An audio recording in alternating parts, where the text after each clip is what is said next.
What's up, everybody? Welcome to the Wrestling Informer. We are back again to give you some news that you have been craving and wanting. With the Royal Rumble right around the corner, we got some stuff for you.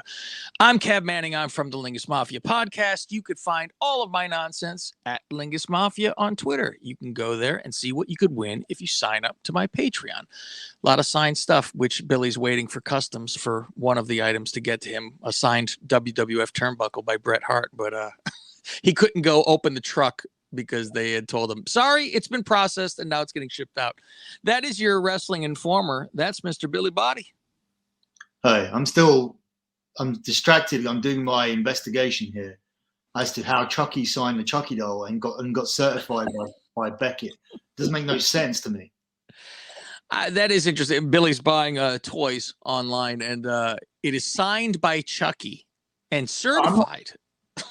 I'm not buying it. See, what I've got here is I've got a cabinet with 3 shelves. Mm-hmm. And it used to be wrestling figures, but I've put a lot more of my wrestling figures away because the product, and when this product, I don't feel like having this stuff out as much. Yeah. I do have other interests. So I have my Luke Skywalker signed figure with the statue in front of it.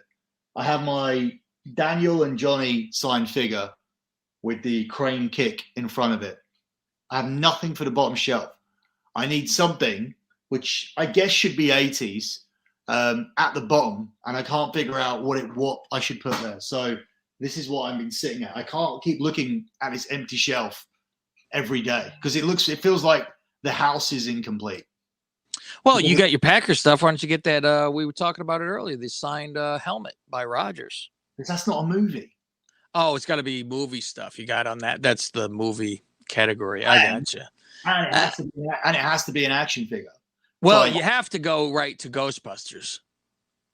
Who from Ghostbusters has signed an action figure? Oh, I'm sure many have signed. I'm sure there's Dan Aykroyd and Bill Murray. There's got to be all over the place. Bill Murray ain't signing. No. You can't find Bill Murray half the time. No, he's not signing action figures. All right, I'll look after we've done the show. We'll do the show. Because people want to know WrestleMania. That's coming around the corner too. But Royal Rumble is coming around the corner. I know there were big plans, and you had discussed a little bit on the Conan show about plans that are needing to be changed and things of that nature that we'll get into. But you have some interesting info on merchandise. Yeah, this is a carryover from. I actually found Dan Aykroyd for $100. There you go. This case settled. Now I wonder if you can get the Stay Puft Marshmallow Man to sign something and be authentic. Yeah, Dan Aykroyd's all right, isn't he? That's not. Of course, bad. Dan Aykroyd's fantastic. Yeah, Winston's cheaper, but I want like. Yeah, I bet. Yeah. All right, so let me crack on with this. You caught me in like a moment where we start to do this show right in the middle of you doing this nonsense. Yeah, because literally I was just sitting there, just messing about on my phone, and I found it's like Chucky was what I wanted, but I wanted it like Brad Dourif. Is that his name? Brad Dourif, the voice? Oh, Dourif, I think it was. Yeah. Bad Dourif, yeah. All right, let's get on with this story. So it was the carryover story from last week. Yeah. This is last week's story. I'll read it and then I will correct it, but I will also take some time to put ourselves over because other people don't. By the way, I want to say somebody said, they of course, if they don't like me or something, that I don't have any credibility when it comes to this.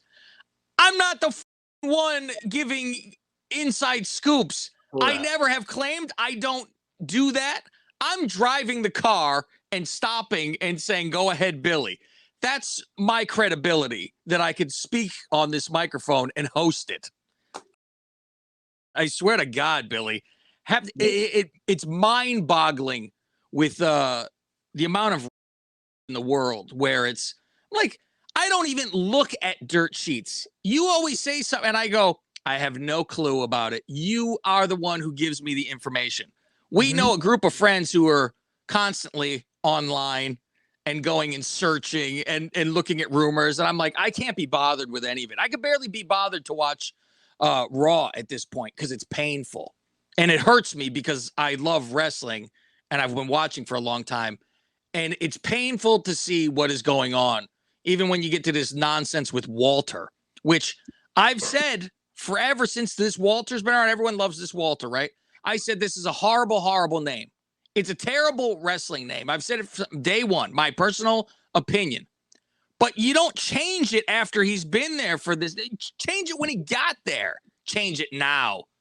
I really think Vince gets jealous of that NXT was successful and he wasn't doing it. I think he is not above destroying something of his just to screw somebody else. It's like when he would hire a WCW guy and bury him. It's your guy.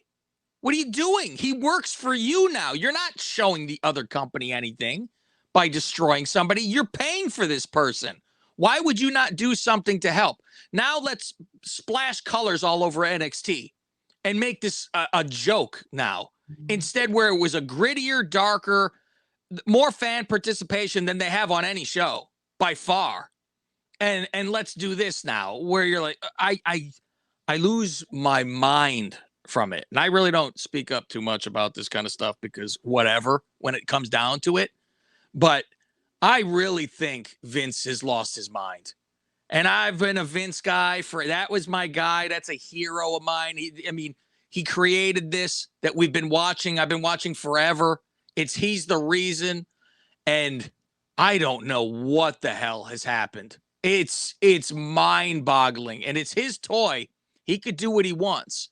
And we'll continue to just accept it and take it. People go, oh, you don't like it? Stop watching. When you've been watching since you're 7 years old, you're not going anywhere. And you watch it out of the corner of your eye, though, because I have the multiple TVs. And I'm like, I couldn't even tell you. You get so drunk from the product. When something actually happens, you miss it because your brain is off on something else. All right, go ahead, Billy. I'm just bitching. Yeah. So was I. So like we've had everything right so far. We haven't had a single thing wrong since I've been on here. But you get stuff right. You talk about like the Big E thing, and everybody turns around and goes, "That was obvious. That was so obvious." Like when the Street Profits finally break up. Well, of course, eventually we're going to break up. You guessed something right. No, it wasn't obvious. This guy had a monster push off the back of the Money in the Bank. He cashed in on Bobby Lashley. He got moved to SmackDown to try and get over, and then he got moved over to Raw. There's nothing obvious about him losing the belt after 2 months. And then they come back with, oh, why did you talk about you get the thing wrong with Kevin Owens, and you said that Kevin Owens is going to AEW. No. What I said is Kevin Owens hasn't signed his WWE contract, and it looks like Kevin Owens is going to AEW. I didn't tell you that Kevin Owens had signed an AEW contract at any point while I was doing anything here. At the same time, I didn't tell you that Finn Balor was winning the King of the Ring. Like they cling on to every kind of. Do you know what? It's in cement the second you say something at all. Dave Meltzer is wrong about everything every single week, and I've been on here now for how long? How long has it been? 6 months? On this thing, yeah, something like that. No. What episode are we on? It's easy way to. Oh, this is only 14, I think. 14 weeks. Yeah, so 14 on weeks. This, yes, on this. I'm thinking it. Yeah, okay. All right, yeah, but like whatever it's been, and it has been like 14, 15 weeks, whatever, so 4 months maybe. You're trying to cling on to 2 things out of the 4 or 5 things I say on every single show. The mathematics behind that is ridiculous, because that would mean, even by your calculations, I would be around about 73 and 2. Something like that, right? And I don't understand why this is the same as wanting AEW to fail. Why? You have a source. Why would you? It's like, I want you to be wrong, Billy. Why? Because they're losers and they're jealous. Like, because they feel like it's an easy answer.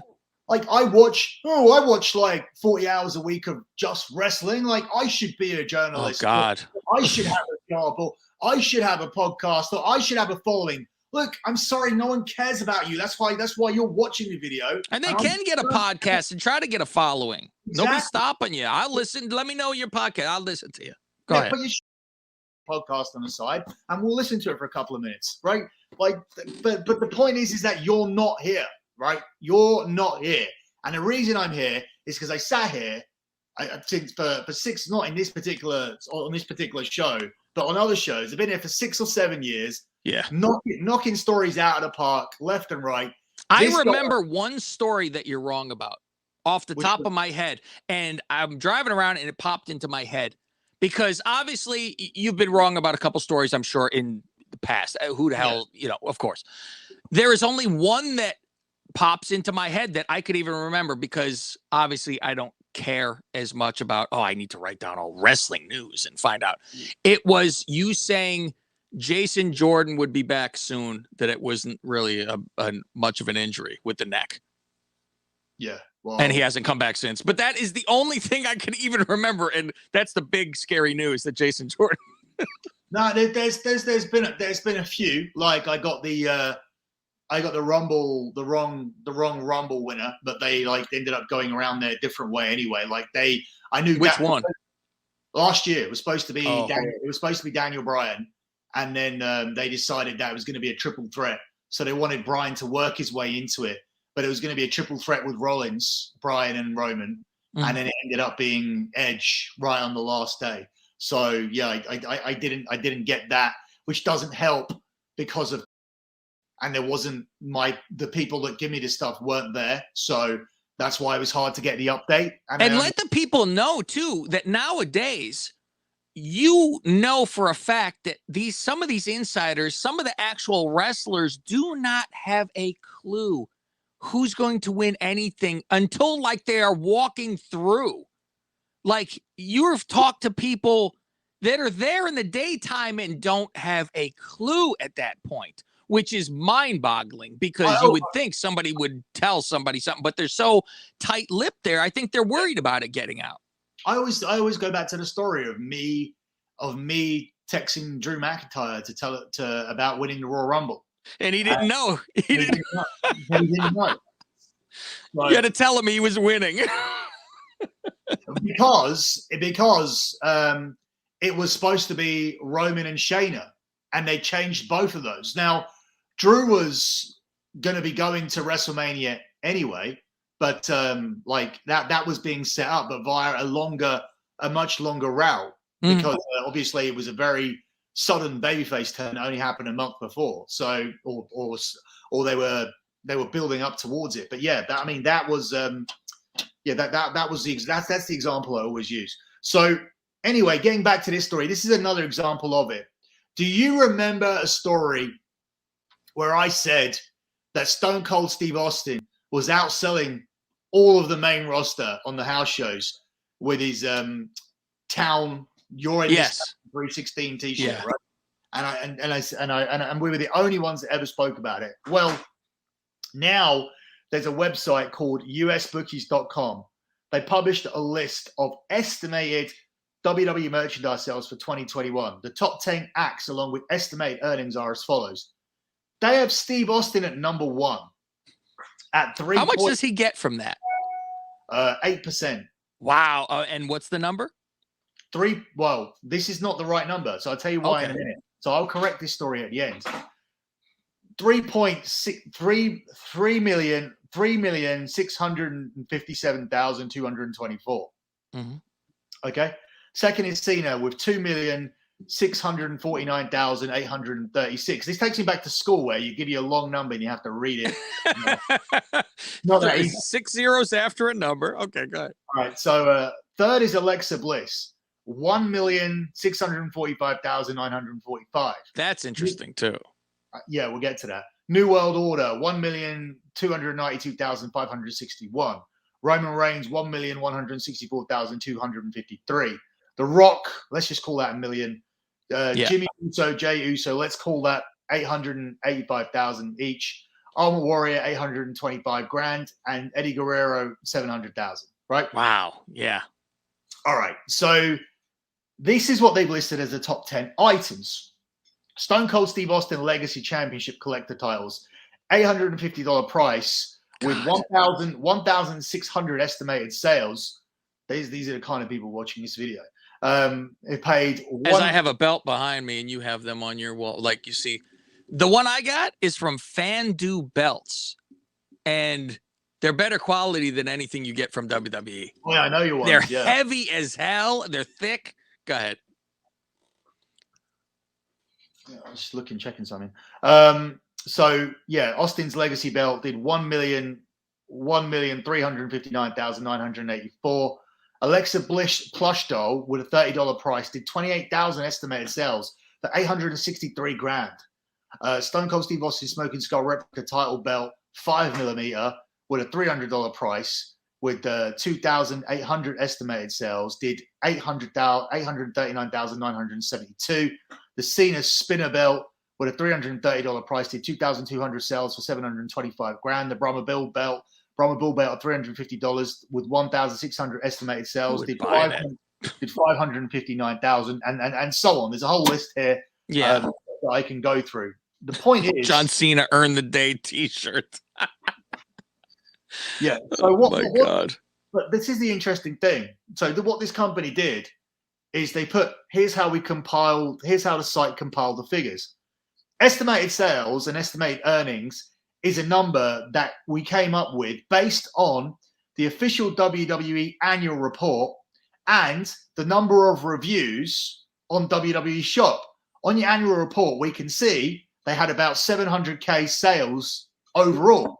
And we managed to scrape about 7,000 reviews off the official shop, of which 1% of 700 sales. So they got 1% of reviews. So what they did is they multiplied the figures by 100 to get as close to estimated figures as of December 22nd, 2021. This is so inaccurate. It's unbelievable. What they did essentially is anything that had a review, they times it by 10 because they found 7,000 reviews and they times it by 10 to get up to 700,000. That's ridiculous. That's not correct. In addition to that, what people are taking these numbers as that Austin was the main earner of the year. If you remember rightly, when we broke our story, I said, hey, the big story is Austin's broken into the top 10 and Austin's on the edge of the top 5, which he did get to, by the way, as house shows continued. This doesn't take those T-shirts into account. And also, it doesn't take any road revenue into account. In fact, this isn't even accurate. All it knows is that the WWE website did what they said they did, which is 700,000 sales. That's all they know. So everything with a review, they've multiplied. Now, if you're buying a Roman Reigns T-shirt for $26, it's not very likely you're going to go, yeah, great T-shirt, fits better than all my other T-shirts. You're going to review the high-end items. So this is misleading in itself. I'll stay by my original numbers and let you know that Steve Austin did get into the top 5 last year, and Steve Austin ended up doing double this $3.5 million figure, 3,600. So Steve Austin did $7 million in merchandise last year to get into the WWE top 5, and of which he would take 8% of that figure. So that's a good year for Steve Austin for doing nothing and being on. Yeah, he doesn't have to do anything. Here's my name. That's what he has to do. He already put his work in, right? But Roman Reigns' website sales are significantly more than 1,164,253, and his road sales, bearing in mind that's the most purchased house show shirt on the road, the Bloodline one in particular, which will add money to Jimmy and Jay at the same time. That puts Roman above Steve Austin, because Roman would have done around about $8 million worth of sales at a minimum, from what I'm understanding. And that doesn't even factor in the biggest selling item for Roman Reigns, which is the not 8x10 anymore, the 12x10 promo photo, which isn't factored into any of this because it isn't sold online. So he'll be well ahead of everybody else overall. But as I said, Steve Austin getting a big chunk of $7 million, getting 8% of $7 million is pretty damning on everybody else here on the main roster. In addition to that, Cena in that short spell that he had, he was someone that was in the top 10 for the overall year. Alexa Bliss started pushing out these dolls near Christmas time. So that's why you're seeing the doll back on TV. There was no plans to have this character come back with the doll until these figures were done for the final quarter. So with that being done, Alexa Bliss is now looking like she's going to come back on with this TV. And a New World Order, that's pretty consistent with being up there. It's actually not a house show T-shirt. So this figure of 1,292,292 would actually be under for WWE.com, but not too much under. They're not as far out as they were with other people like John Cena, Steve Austin, and Roman Reigns. So yeah, you got Austin, Cena, and Roman in the top 5. As I reiterate, that doesn't say a lot about Big E and the New Day and AJ or current Styles, product and AJ Styles and Drew McIntyre even, and all these other people who had consistent merchandise at the stands and were performing, and people chose not to purchase the performers who are actually in attendance at the live shows. So yeah, that I think is the most telling thing from this when you're looking at both the .com sales and the road sales as well. But yeah, this was a very misleading article last week where it said Steve Austin and John Cena are the top 2 sellers in WWE, and it had to be cleared up. First of all, as I said, the way they got there was completely incorrect, and then they didn't take any road sales on anyway. But unlike the New World Order, John Cena was selling on the road, and Steve Austin is selling on the road and will continue to sell on the road in every single major state. Texas 316, New York, it's not even Texas, Houston 316, Yeah. Austin 316, Dallas 316, Brooklyn 316, New Jersey 316, whatever. We've had San Jose 316. I know that. Yeah, so yeah. That's what I mean. This guy is gonna be prominent in your top 5. And when they look around and people go these days, I like Seth Rollins, but do I really love Seth Rollins enough to wear that T-shirt to the gym? Do I go to the gym? Probably not. Do I really love Drew McIntyre? Do I want to spend $30 on Drew McIntyre? Nah, I love Steve Austin, and I kind of like where I live, so I'm just gonna represent 2 things at once. Do you get what I mean? Yeah, and it's the old school stuff. Is you're safe as well because you're like, oh, this is the classic old school stuff, NWO, Austin, all that kind of stuff. Yeah. So let's get into. You don't watch it anymore, right? Yeah, that's the thing. I'm like, well, you could always see the old stuff, and if you saw someone walking around with an Austin 316 shirt, you'd be like, hey, you would say something to the guy if you passed them by.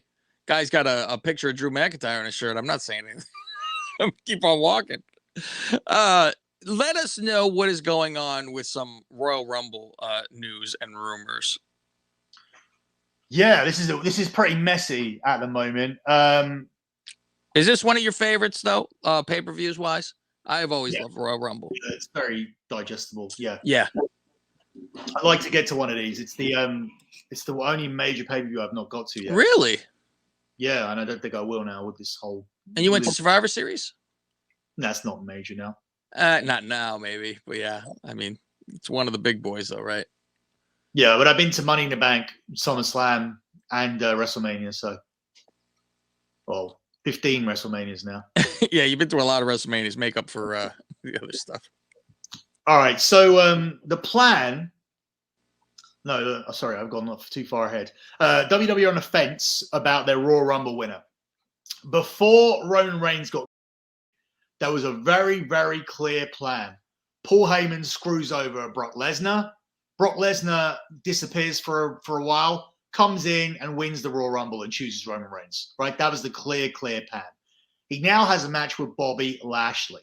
The plan as of last week was for Bobby Lashley to win and for Brock Lesnar to then enter the Royal Rumble and win the Royal Rumble so he can challenge Roman. So obviously we talked about how Lesnar would get screwed out of that win. The plan was for Heyman to prove that he was on Roman's side, and he would cook up a plan with MVP, and Lashley would subsequently fire MVP because he's turning babyface. The problem now with this plan is and always was, that you need something for Brock in Saudi. Now, here's where this one comes back in. Initially, you delayed the Viking Raiders getting in a feud with the Usos and teaming up with Brock Lesnar in a 6-man tag because you didn't want to do that at day one. You decided that you were going to do that in Saudi instead. Now, people still think this is a ridiculous story, but hey, how long ago did I say it? And hey, who are the number one contenders on SmackDown this week? The Viking Raiders. It just makes no sense that like anybody would want to see the Viking Raiders. It's like you're there to see Brock. You'd be like, oh, great, the Viking Raiders are alongside.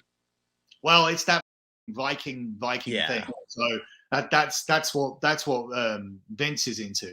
So yeah, they didn't do this at day one, which is why you didn't see the Viking Raiders put into that slot immediately. That's why they're doing it now.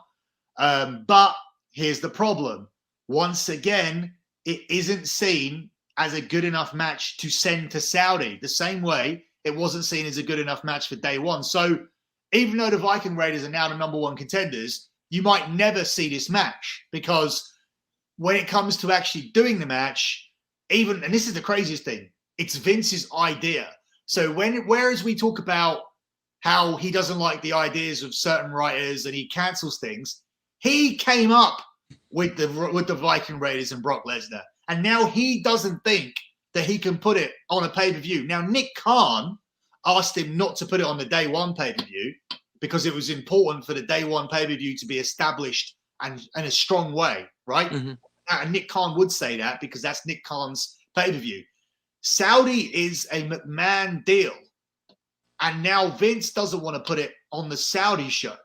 So this is the issue that you have, because they moved it off day one to put it on the Saudi show, and now you don't think it's good enough for the Saudi show, and you're right.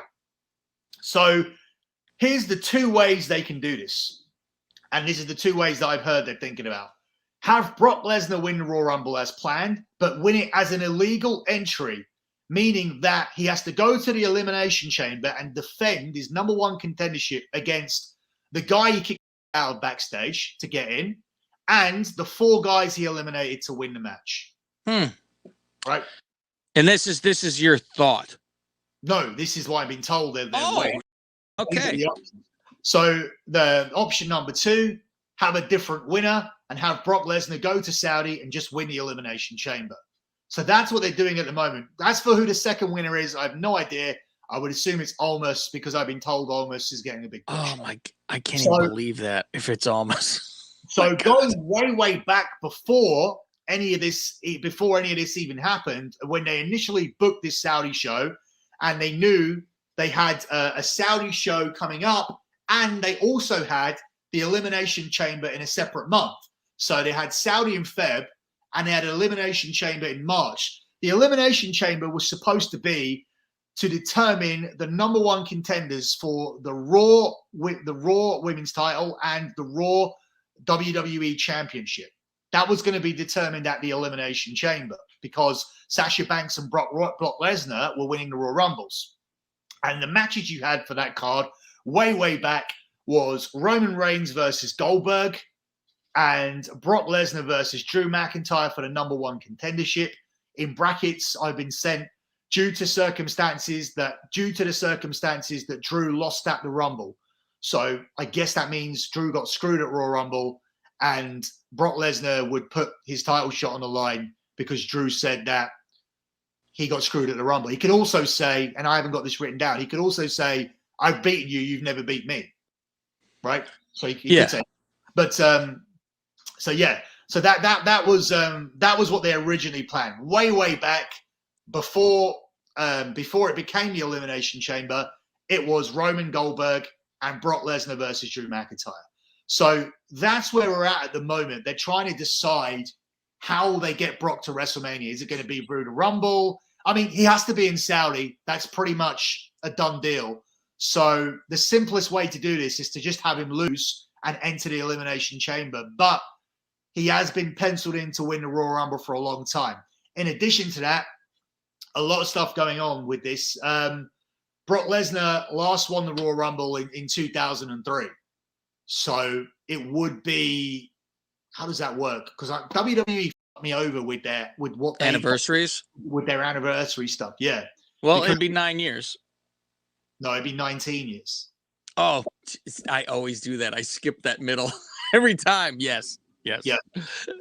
I'd be much younger if it wasn't that way. Now, Yeah. to clarify, though, because people are going to, I heard it and I said, you're going to get pinned on this. You're hearing that they're pushing Omos very much. You have not been told Omos is winning the Royal Rumble. No, I've not been told Omos is winning the Royal Rumble, but I've been told like he's in line for a huge push and a huge match at WrestleMania. Okay. What do you think would be a huge match other than world title? Is he a famous person? I can only think of the world title, to be honest with you. Like, God, like, I don't see it. What other matches? What other matches big? I mean, he has to. He wins the Andre Battle Royal. He can't just win the Andre Battle Royal. I think they're way too. Did they get rid of that? No. Well, they did. Did it happen last year? Did it happen last year? I don't remember it last year, and the women's one either. I don't remember it. No, but I think it might come back this year. I think. Oh boy. Okay. So what's going on with some Hall of Fame news? Yeah, so Hall of Fame stuff. That time of year, WWE reached out to the Undertaker about doing a match, but they've also reached out to him about headlining the Hall of Fame. So they would like him to headline the Hall of Fame and wrestle his last match, and they feel the best thing to do would be for him to go back in there with AJ. Again, another last match, but in front of a crowd, though. That's what they got a hard on. It's got to be in front of a crowd. Well, yeah, the Boneyard match wasn't what they were wasn't what they were supposed to do. It's a pretty good way to go out, though, because it was pretty damn good. It was the only thing great for that Mania, obviously. Right. So Funhouse. Yeah. So I mean, there are other opponents that he could go in there with, but I think this one would be the most, shall we say, the easiest way to convince him to do it. I think. Is AJ a bad guy still, or is he a good guy? Good guy. And he would have to go against Undertaker. Yeah. That doesn't do it for me. It really doesn't. I imagine you can talk trash and say they got unfinished business, and I think if he's retiring and that's it, Hall of Fame, everything, AJ could probably shake his hand or something and then just go back to being a good guy. I think. I don't know. Yeah. This is me speculating. So it is weird though, because Undertaker's, that much taller. It's always weird to see that like this is going to be a actual fight. Who would you do?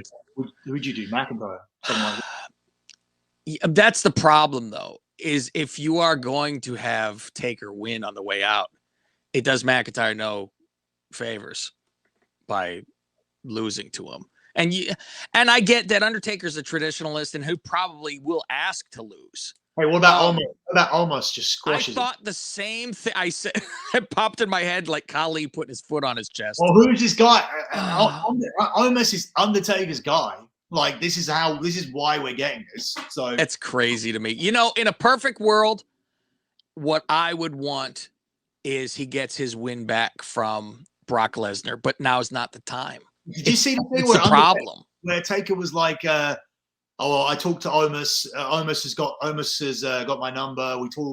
They talk all the time, and I've told him like, if you're ever doing something which you're not funny about, call me and I'll talk to them. Like he's basically saying like that he's going to make sure that Omos doesn't have to sell. Like so he's not selling or being knocked off his feet or anything. Jeez.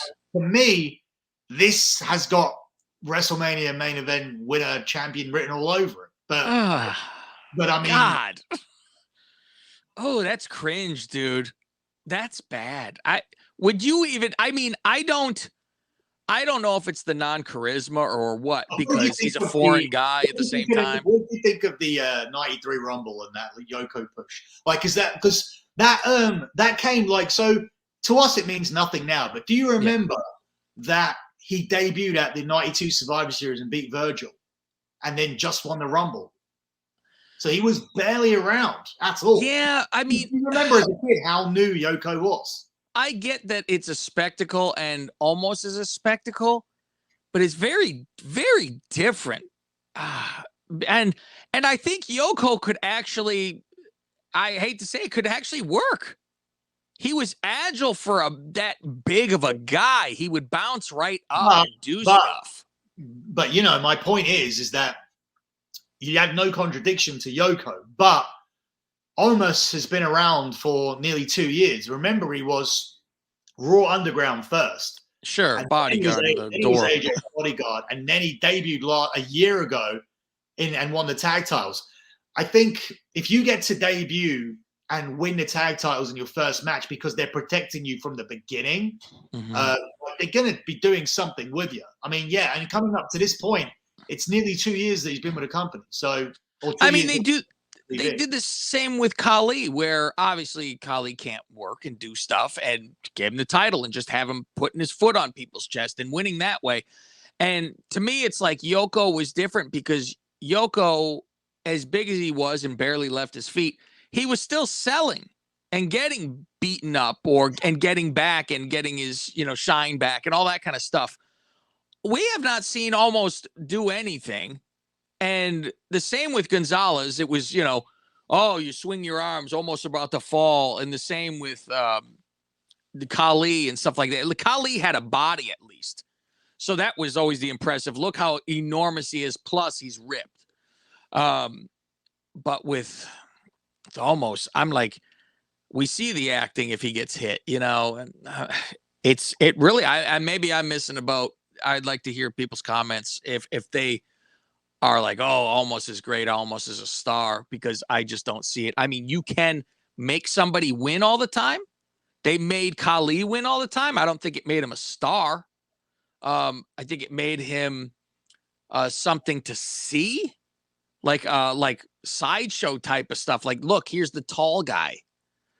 But there was, I mean, especially talking. It's not like he could talk, right? Because the guy didn't speak any English, and the other guys couldn't do a match with him. Like Omos can be coached by at least the guy he's in the ring with.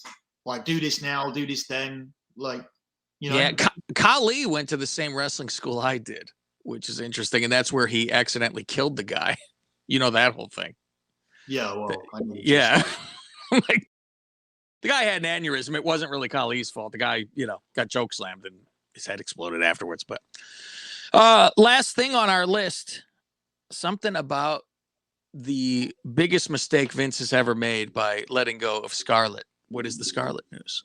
Yeah, so Scarlett is already in the top 0.04% of creators on OnlyFans. So, and it's not like she's getting naked. No. And that's the thing. She had to suspend or it's stop taking requests on her account because she couldn't keep up with the messages. Good Lord. So I mean, I would not be surprised if that magazine she did is the best-selling magazine that magazine's ever done. It's fitness something, right? Yeah, I can't even find it over here. So that's a hell of a cover, though. Have you seen the rest of it? No, I only saw the cover. Someone posted the inside pages of it. If I want to send a shout out to anybody who's watching this, if you are a member of Scarlett's OnlyFans, you have to contact us. Yeah, she looks nice in a bikini or whatever she's wearing. I mean, Sunny, do you remember Sunny doing that one? Kinda. Sunny was the kneeling in the water with the. Those are nice. It's nice pictures. But that's the thing. It's like, I don't understand that people would pay to go to see this on her site. So it's already on the on that cover and stuff. So I don't know. I guess. Yeah, I guess everybody. Yeah, I think once people realize they're not going to see any more. I mean, there's other stuff on there, like girls who like videos and things, but yeah, people that aren't doing porn that's on there, but that's like beyond rare. It's like, how do you even do this without showing stuff? Because that's kind of what it's known for. But if one of our people that watch this is a subscriber, please reach out to us, because I would love to know what you are there for and what it is being posted, because it's got to be at worst lingerie and nothing see-through. She's not going to get crazy, but There you go. Anything else you want to add to this, Billy, or are we done with all of your news? There was quite a bit of news you had. I didn't think it was very much, but yeah, That was a few things. Yeah, that's everything. I think the lead there would be Taker going into Hall of Fame, and then correcting that merchandising story, because that was really quite wrong. I think the whole Royal Rumble thing that you had is big. That was a lot of stuff, like going to Saudi, what they think could be for the Elimination Chamber. That's very interesting to me. The question is, will we ever see that 6-man tag? I hope not. At what pay-per-view will it be? Like, they should just bring back Saturday Night's Main Event one night to do it. Like, oh my God. And how much money would it take for Brock to do Raid? Is he joining in with that and banging his chest? I think at the moment he could do it. Like, it fits in with. There is no chance in hell he ever does it. I can't imagine he go, give me a break. It is. I laugh because they had that tag match and they said, you get a title shot down the road sometime. They just put that up because who knows if it'll ever happen. Plus, like you said, oh, what about these brand splits? Raiders are on Raw. Why are they? No, they moved. Since when? Since the draft. Weren't they just on Raw? No, they moved to SmackDown. Oh, I lost my. See, that's as much as I know. Then it's my fault. I swear they weren't on SmackDown. No. And I'm like, everybody goes everywhere. I mean, Rollins is going for the title on the wrong show. Okay, that's fine. All right, but I do like the Elimination Chamber idea of having Brock take someone out. They're in the chamber, and then the Elite, because it goes back to the Final Four pay-per-view. It's the exact same thing, practically. They're just doing all the ideas again. Yeah. Yeah, pretty much. That's what it comes down to. If all the good ideas, so why not? Yeah. What's funny is I'm watching Royal Rumbles from the past, and they had a whole saga about how Becky and Charlotte used to be friends, and now I had a conversation with someone. And that's interesting what you just said about the Final Four pay-per-view, and I remember it, obviously. And it's one of my favorites. And I believe, like, people in the comments, you know, guys that kind of watch the show would all remember it. And this is the issue. They don't really want fans that remember that, because what it means is that, I mean, they're fine with having fans that remember that, but if your majority of the fans remember what you did in the 90s and the 80s or whatever, your fan base is getting older. Yeah. And 80% of their fan base will remember these things, right? 80% of their fan base will remember, would have watched Hulk Hogan have a match, right? Mm-hmm. And this is a big problem. That 20% is not growing. They're not leveling out with the people that are getting older. So there's no life for this company when we're dead. Yeah. So, it all goes with. Right. Yeah, exactly. That's a viewer gone without a viewer coming in. And this is a definite trend that they're aware of, right? Someone spoke to me about it this week when I was trying to talk about when I was talking about the Rumble stuff, because obviously all that Rumble stuff wasn't text to me. That was a conversation. And because that was a betting conversation, actually, in terms of who the hell am I going to bet for the Rumble? And the guy said, I'll call you tomorrow about it. So that was a call. During this call, they were saying, like, the main concern they have and why they may be looking to make a sale at some point would be the fact that their audience goes upwards every year. So once they started tracking average audience age and the demos, and these demos became a bigger deal, the 18 to 49, WWE found they were very much just inside it at 43. Mm-hmm. The average age now is higher than that. It's 47. So this fan base is getting older and older and older, and the bottom end isn't doubling up. So if somebody watched Hulk Hogan when they're 40, right? If somebody in their 40s when WrestleMania started, they'll be dead, or maybe dead, or they'll be nearly dead, and they're not being replaced right now. Yeah. By enough of the not enough people being. It's the opposite to population. Like, whereas the population is going up, more people are being born than are dying, which is what Bill Gates created. So that it's the opposite. It's the opposite with wrestling. Whereas, like, the more of their fans, their projections, more fans will die than are being born that will watch it. Does that make sense? Yeah, and they also can't recycle stories. because we've seen it. Right. Guys like you and me have been there for a long time. You said the average age is 47. I just turned 46 the other week. So there you go. It's exactly. I'm right on tune with it. So yeah, well, that's it. You're spot on. Yeah, you're exactly the fan that they grabbed with Hogan. Yeah, and I wasn't even a Hogan guy, but yeah, I liked the entire product. I was never the Hogan guy. I was Mr. Perfect guy. Thank you. I like the IC belt. That was my belt. So, all right, if you want to listen to some more wrestling nonsensical talk, just type in Lingus Mafia podcast, and you will see every week on my free service, as well as patreon.com/Lingus Mafia, and you will get all the other stuff. Plus, if you go and look at my Twitter at Lingus Mafia, you will see what you could win from signing up. All the prize packages we have pictures and everything else like that. So check it out. Maybe you want to win something. I heard that you were sending me the Andre and Hogan, and the number one prize was now Girl on Cinema. Right? It's pretty good prize package. I'll have to see if she agrees with that. I mean, I got to send her around. That got to buy a plane ticket.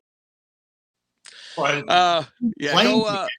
Well, yeah. If she's got, you got to ship her out somewhere. All right. You've got to ship her out somewhere. Thank you. Yeah, and check out my interview with Old Girl on Cinema this last week. Go check out that podcast, because I'll tell you right now, one of the questions I ask, and I won't reveal it, I asked rank in order where a man can finish with you. And I gave a list of places, like 1 through 5, where a guy can finish. You asked I guess that's my guess.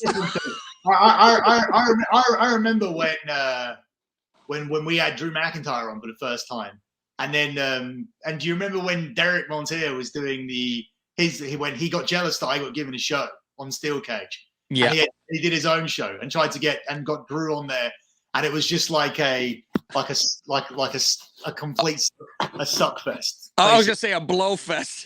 Yeah. Just tell him how great he is constantly. So this isn't one of those. No. I ask her every question under the sun, and how she got into all this stuff. I go through the process of all that good stuff, but I also ask nasty stuff. And here's a big prize I'm having given away now too. I don't even say what prize it is, but she gives some information about Seth Rollins on my video show, because you would have to see it.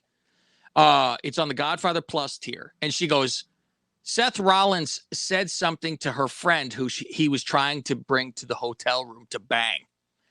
And he had said something to her that she didn't want to repeat. So she mouthed the words that Seth Rollins said to the friend. And I want to see if anyone could read her lips to tell me what she said. I know what he said. I found out, but I want to see if somebody could read her lips and let me know. Which makes me think Becky's a freak. Becky's a freak. We know if Rollins is into some, then what the? You're gonna marry somebody who's into it. Well, he did all that like Kenny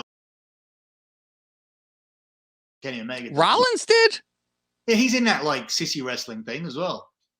Yeah, I mean he did take pictures of his that was online, and he was with the freaky tattooed chicks and all that. Yeah, he did that wrestling stuff as well. Like he was photographed. Have you never seen that?